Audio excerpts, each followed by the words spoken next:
کہ اے اللہ تعالیٰ حضور صلی اللہ علیہ وسلم سے فرما رہا ہے کہ میرے بندوں سے کہہ دو کہ جنہوں نے اپنی جان کے ساتھ زیادتی کی ہے، اسرفوا علی انفسہم، کہ اپنی جانوں کے ساتھ جنہوں نے بھی زیادتی کی ہے، لا تقنطوا من رحمت اللہ، وہ اللہ کی رحمت سے نا امید مت ہو، ان اللہ یغفر الذنوب جميعا، اللہ تعالیٰ تمام کے تمام گناہ معاف کر سکتا ہے، اور اللہ تعالیٰ تمام گناہوں کو معاف فرما سکتا ہے اور معاف کر دے گا، انہ هو الغفور الرحیم، اس لیے کہ اللہ تعالیٰ بہت ہی مغفرت فرمانے والا ہے اور بہت ہی زیادہ رحم فرمانے والا ہے۔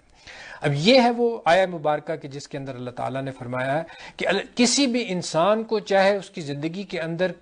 کیسے بھی معاملات ہوں، کیسی بھی نافرمانی ہوئی ہو،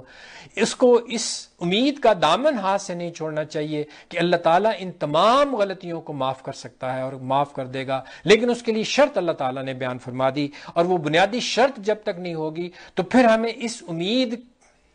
امید کے اوپر نہیں رہنا چاہیے جب تک کہ ہم اس شرط کو پورا نہیں کریں گے۔ اور وہ شرط کیا ہے؟ وَأَنِيبُوا إِلَىٰ رَبِّكُمْ،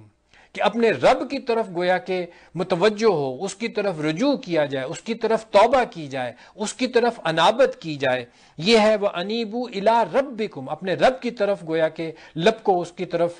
رجوع کرو، وَأَسْلَمُوا، اور اس کی طرف اس کے لیے اپنی گردن کو جھکا دو، اسلام قبول کرو اور اسلام کے اندر پورے کے پورے داخل ہو جاؤ۔ تو یہ وہ دو شرائط ہیں کہ جس کے لیے اللہ تعالیٰ نے فرمایا ہے کہ اگر یہ شرائط پوری ہوں تو جتنی بھی انسان سے غلطیاں ہوئی ہیں اس کو اللہ تعالیٰ یقیناً معاف فرما دے گا، اور ہمیں اس چیز کی ہمیں امید رکھنی چاہیے، اور اس سے وہ مایوسی نہیں ہوتی انسان کو کہ اگر ساری زندگی میں بھی غلطیاں ہوئی ہوں تو اللہ تعالیٰ ان کو معاف کر سکتا ہے اور کر دے گا انشاءاللہ۔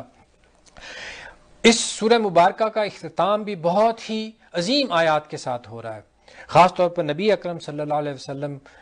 کو فرمایا جا رہا ہے کہ آپ کہہ دیجئے کہ یہ جو جاہل جو اللہ کے ساتھ شرک کرنے کا حکم دے رہے ہیں تو یہ سمجھتے نہیں ہیں کہ یہ گویا کہ کتنی انہونی بات فرما رہے ہیں۔ اللہ تعالیٰ وہ فرما رہا ہے قُلْ أَفَغَيْرَ اللَّهِ تَأْمُرُونِّي أَعْبُدُ أَيُّهَا الْجَاهِلُونَ، کہ اے جاہلو تم مجھے اس چیز کا حکم دے رہے ہو کہ میں اللہ کے سوا کسی اور کی بندگی کروں۔ اب یہ چیز نبی اکرم صلی اللہ علیہ وسلم سے کہہ دینا، اور جو اللہ کے رسول ہیں، اصل میں یہ سارا معاملہ یہ ہے کہ اللہ تعالیٰ ان ساری آیات میں اصل جو مخاطب ہیں وہ تو مشرکین مکہ ہیں، لیکن نبی اکرم صلی اللہ علیہ وسلم کی وساطت سے گویا کہ ان کو یہ سبق دیا جا رہا ہے کہ اللہ کی بندگی اختیار کی جائے، اور تم اللہ کے رسول صلی اللہ علیہ وسلم کو ان چیزوں کے بارے میں بتا رہے ہو کہ وہ اللہ کی بندگی کے علاوہ کسی اور کی بندگی کریں۔ قُلْ أَفَغَيْرَ اللَّهِ تَأْمُرُونِّي أَعْبُدُ أَيُّهَا الْجَاهِلُونَ وَلَقَدْ أُوحِيَ إِلَيْكَ وَإِلَى الَّذِينَ مِنْ قَبْلِكَ، اس چیز کی وحی کی گئی آپ کی طرف بھی اور آپ سے جو پہلے لوگ گزرے ہیں ان کی طرف بھی اس چیز کی وحی کی گئی تھی۔ وہ کیا تھی؟ لَإِنْ أَشْرَكْتَ، کہ اگر آپ نے، اب یہ حضور صلی اللہ علیہ وسلم سے مخاطب ہو رہا ہے اللہ تعالیٰ، لیکن میں نے جیسے عرض کیا کہ حضور صلی اللہ علیہ وسلم کی وساطت سے ان مشرکین مکہ کو بتایا جا رہا ہے کہ وَلَئِنْ أَشْرَكْتَ لَيَحْبَطَنَّ عَمَلُكَ، کہ کوئی بھی اگر شرک کرے گا اللہ تعالیٰ کے ساتھ تو اللہ تعالیٰ اس کے تمام اعمال کو حبط کر لے گا، یعنی اس کے تمام اعمال ضائع کر دیے جائیں گے، وَلَتَكُونَنَّ مِنَ الْخَاسِرِينَ۔ اور پھر یہ حضور صلی اللہ علیہ وسلم سے فرمایا جا رہا ہے کہ آپ اگر اس قسم کا بالفرض معاذ اللہ، یہ بالکل ممکن نہیں تھا کہ نبی اکرم صلی اللہ علیہ وسلم سے اس قسم کی کوئی اس طرح کی کوئی بھی بات ممکن نہیں تھی کہ آپ کسی قسم کے شرک میں مبتلا ہو جائے معاذ اللہ، لیکن جیسے میں نے عرض کیا یہ ان کو بتایا جا رہا ہے کہ اگر وہ اس طرح کریں گے تو ان کے تمام اعمال حبط کر لیے جائیں گے اور پھر وہ خسارہ پانے والوں میں سے ہو جائیں گے۔ اور پھر وہ قیامت کا ایک نقشہ اس سورہ مبارکہ میں بیان کیا گیا کہ جب وہ تمام اللہ تعالیٰ وہ فیصلے فرما دے گا، اور اللہ تعالیٰ نے پھر وہ فیصلہ فرما دیا کہ اب یہ گروہ جو ہے وہ جنت کی طرف جائے گا اور یہ دوزخ کی طرف جائے گا۔ اب وہاں پہ نقشہ وہ کھینچا جا رہا ہے کہ جب یہ جو ایک گروہ جو جہنم کی طرف لے جایا جائے گا، اس کو جب جہنم میں ڈالا جائے گا تو وہاں پہ جو دروگے ہیں، وہاں کے جو گارڈ ہیں، وہ ان سے یہ کہیں گے کہ بھئی تمہارے پاس اللہ کے کوئی رسول نہیں آئے تھے جو تمہیں ان چیزوں کے بارے میں وارن کرتے، انذار کرتے؟ تو وہ کہیں گے یقیناً آئے تھے لیکن ہم نے ان کا انکار کر دیا۔ وہ الفاظ بڑے پیارے ہیں کہ جو اس سورہ مبارکہ میں استعمال ہوئے ہیں،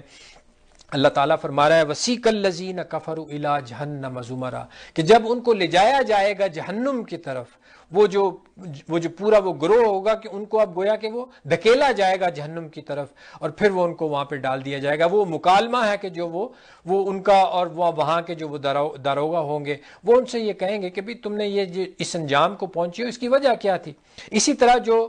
جن کو اللہ تعالیٰ نے گویا کہ جنت کی طرف فیصلہ فرما دیا، ان سے اللہ تعالیٰ فرمائے گا وسیق الذین اتقوا ربہم الی الجنۃ زمرا، اب ان کو بھی لے جایا جائے گا جنت کی طرف، ان کو بھی وہاں پہ جو داروغہ ہوں گے، وہ جنت کے جو گارڈ ہوں گے، وہ ان سے گویا کہ ان کو وہ ویلکم کہیں گے، ان کو کہیں گے سلام علیکم طبتم فادخلوہا خالدین، وہ ان کو سلام پیش کریں گے، تحیت پیش کریں گے، ان کو گویا کہ وہ ویلکم کریں گے، اور ساتھ ہی فرمائیں گے کہ تم وہ پاک لوگ ہو، پاک دامن لوگ ہو، فادخلوہا خالدین، اب اس کے اندر داخل ہو جاؤ۔ اور پھر وہ فرشتوں سے بھی اللہ تعالیٰ فرما دے گا کہ ان کے بارے میں بھی، ان کے معاملے کے اندر بھی کوئی تنازع ہوگا اس کو بھی اللہ تعالیٰ ختم فرما دے گا۔ اور پھر گویا کہ اس پورے وہ جو ایک اللہ تعالیٰ وہ جو ایک سین جو پیش کر رہا ہے آخرت کا، اس کا گویا کہ اب وہ ڈراپ سین اللہ تعالیٰ فرما دے گا کہ اللہ تعالیٰ کی گویا کہ ہر طرف سے حمد ہو رہی ہوگی، وکیل الحمدللہ رب العالمین، اور ہر طرف سے یہ کہا جا رہا ہوگا کہ کل شکر اور کل تعریف اور کل حمد جو ہے، وہ جو حمد کے ترانے ہیں وہ گویا کہ وہاں پہ وہ ہر کوئی الاپ رہا ہوگا، اور اللہ کی ہر طرف سے حمد کی جا رہی ہوگی۔ اس کے بعد سورہ مومن آتی ہے قرآن مجید کے اندر، اس کا دوسرا نام سورۃ الغافر بھی ہے، یعنی معاف فرمانے والا، مغفرت فرمانے والا۔ اور یہاں سے اب ایک سلسلہ شروع ہو رہا ہے کہ جہاں 7 صورتیں آئیں گی کہ جو حروف مقطعات ہا میم سے شروع ہوں گی۔ یہ ایک طویل سلسلہ ہے کہ جن صورتوں کا سب کا آغاز ہا میم سے ہو رہا ہے، اور اس سورہ مبارکہ کا بھی، سورہ مومن کا آغاز بھی بڑے ہی اچھے انداز سے ہو رہا ہے۔ اللہ تعالیٰ کی مغفرت، اس کے بارے میں اللہ تعالیٰ فرما رہا ہے غافر الذنب، اللہ تعالیٰ گناہوں کا معاف فرمانے والا ہے، وقابل التوب، اور توبہ کا قبول فرمانے والا ہے، لیکن اس کے ساتھ ہی اللہ فرما رہا ہے شدید العقاب، اللہ تعالیٰ سزا دینے میں بھی بہت سخت ہے، ذی الطول، اور وہ مقدرت رکھنے والا ہے، ہر چیز کے اوپر قادر ہے۔ اللہ تعالیٰ کی پکڑ سے کوئی بچنے والا نہیں ہے، اگر کوئی غلطیاں کرے گا تو اللہ تعالیٰ اس چیز پر قادر ہے کہ وہ ہر شخص کو سزا دے سکتا ہے کہ جو بھی اس کی نافرمانی کرنے والا ہے۔ اور پھر اسی سورہ مبارکہ کے اندر ایک بڑی عجیب حقیقت کی طرف اللہ تعالیٰ نے اشارہ فرمایا۔ وہ حقیقت وہ جو ہے، وہ اللہ تعالیٰ نے جو فرمایا، آیا مبارکہ میں آپ کے سامنے پیش کر دیتا ہوں۔ اللہ تعالیٰ فرما رہا ہے ربنا امتنا سنتین، کہ اے اللہ تعالیٰ تو نے ہمیں 2 مرتبہ مارا، ربنا امتنا سنتین و احییتنا سنتین، کہ تو نے 2 دفعہ ہمیں مارا اور 2 دفعہ تو نے ہمیں زندہ کیا، فاعترفنا بذنوبنا، اور ہم اپنے گناہوں کا اعتراف کرتے ہیں۔ گویا کہ اب یہ وہ لوگ ہیں کہ جن کو اللہ تعالیٰ نے جہنم کے اندر ڈال دیا ہے، اب وہ یہ اللہ تعالیٰ سے کہہ رہے ہیں کہ اللہ تو نے ہمیں 2 مرتبہ زندہ کیا اور 2 دفعہ تو نے ہمیں موت دی، تو ہم اب اپنے گناہوں کا اعتراف کر رہے ہیں، تو اب اس جہنم سے نکلنے کی بھی کوئی سبیل ہے؟ اب کوئی اور زندگی یا ہمیں کوئی اور موت ہی دے دے تاکہ ہم اس عذاب کے جو یہ عذاب میں مبتلا ہیں اس سے ہماری نجات ہو جائے۔ تو نے ہمیں 2 دفعہ پہلے زندہ کیا ہے اور 2 دفعہ مارا تھا، تو اب کوئی اس طرح کی کوئی سبیل ہے؟ فَهَلْ إِلَىٰ خُرُوجٍ مِّن سَبِيلٍ، تو یہاں سے نکلنے کا بھی کوئی راستہ ہے؟ تو یہ اللہ تعالیٰ نے وہ جو 2 موتوں کا اور 2 زندگیوں کا ذکر فرمایا، یہ بھی ایک عظیم حقیقت ہے قرآن مجید کی جس کی طرف اللہ تعالیٰ نے اشارہ فرمایا ہے۔ پھر اللہ تعالیٰ نے اسی سورہ مبارکہ کے اندر وہ بندہ مومن کی ایک طویل تقریر بھی نقل فرمائی ہے کہ وہ جو بندہ مومن حضرت موسیٰ علیہ السلام کے اوپر ایمان لے آئے تھے، لیکن ابھی بھی انہوں نے اپنے ایمان کو گویا کہ چھپایا ہوا تھا، ابھی اس کا اظہار نہیں کیا تھا۔ اور پھر وہ جس وقت فرعون نے حضرت موسیٰ علیہ السلام کے قتل کا فیصلہ فرما دیا، اس نے یہ فیصلہ کر دیا، اس کو اللہ تعالیٰ فرما رہا ہے وَقَالَ فِرْعَوْنُ ذُرُونِي أَقْتُلْ مُوسَىٰ، کہ ذرا اب مجھے چھوڑو کہ میں موسیٰ علیہ السلام کو اب قتل کروں۔ گویا کہ اس نے یہ فیصلہ کر لیا تھا فرعون نے کہ اب میں موسیٰ علیہ السلام کو قتل کر دوں گا۔ تو یہ جو مومن صادق تھے جنہوں نے اپنے ایمان کو چھپایا ہوا تھا، اب ان سے خاموش نہیں رہا گیا، اب انہوں نے ایک طویل تقریر کی ہے اس فرعون کے دربار کے اندر، اور اس نے سب سے پہلے جو آغاز کیا اس نے یہی کہا کہ اتقتلون رجلا ان یقول ربی اللہ، کہ تم لوگ ایک شخص کو صرف اس بنیاد کے اوپر قتل کر رہے ہو کہ یہ شخص کہتا ہے کہ میرا رب اللہ ہے۔ تو یہ پھر وہ تقریر اللہ تعالیٰ نے نقل کی ہے، اور پھر اس کا نتیجہ یہ نکلا کہ بہرحال وہ جو فرعون نے جو فیصلہ کیا تھا وہ تو اس کو پورا کرنا چاہتا تھا، لیکن یہ جو بندہ مومن تھا، یہ جو وہ اس دربار میں یہ کہہ رہا ہے فَتَذْكُرُونَ مَا أَقُولُ لَكُمْ،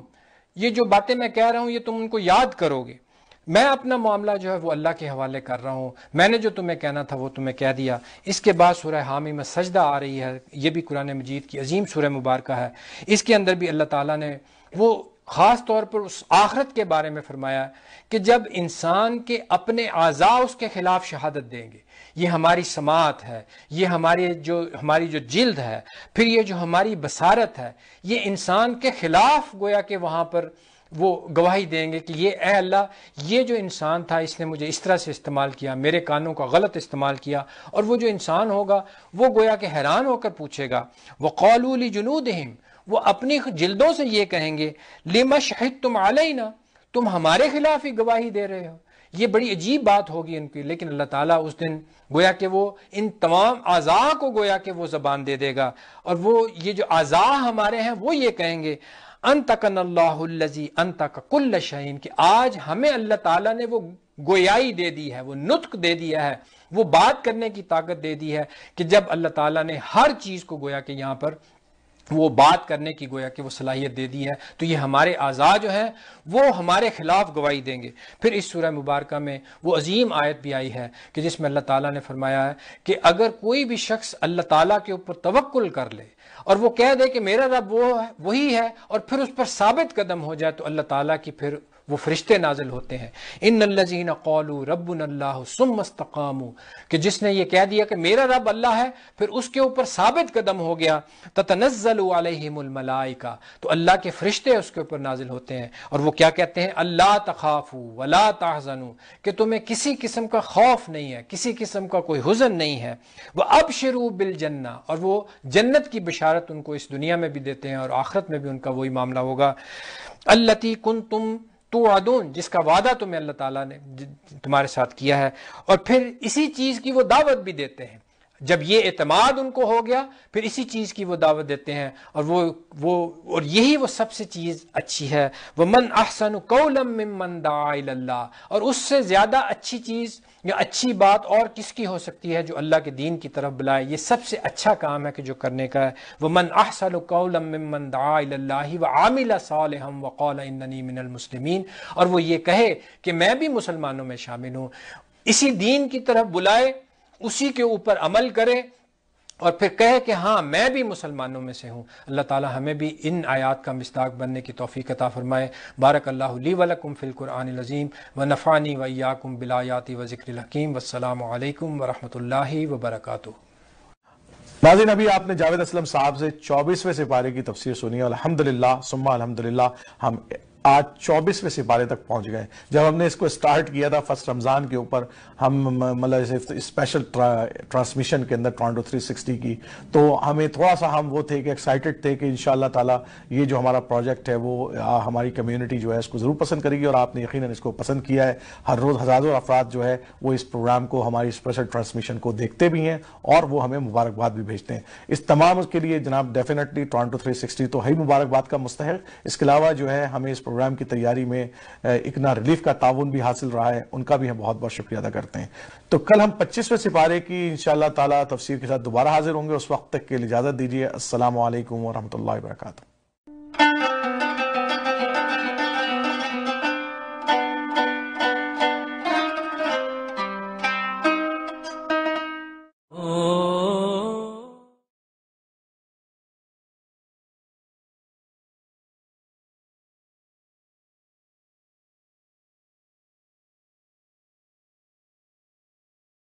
جو 8 کلاس میں پڑھتی ہیں، مقدس جو 4 کلاس میں پڑھتی ہیں، طیبہ جو 2 کلاس میں پڑھتی ہیں۔ 2 سال پہلے میرے شوہر کا انتقال ہو گیا ایکسیڈنٹ میں، فوت ہونے کے بعد بہت مشکلات پیش آئی ہمیں۔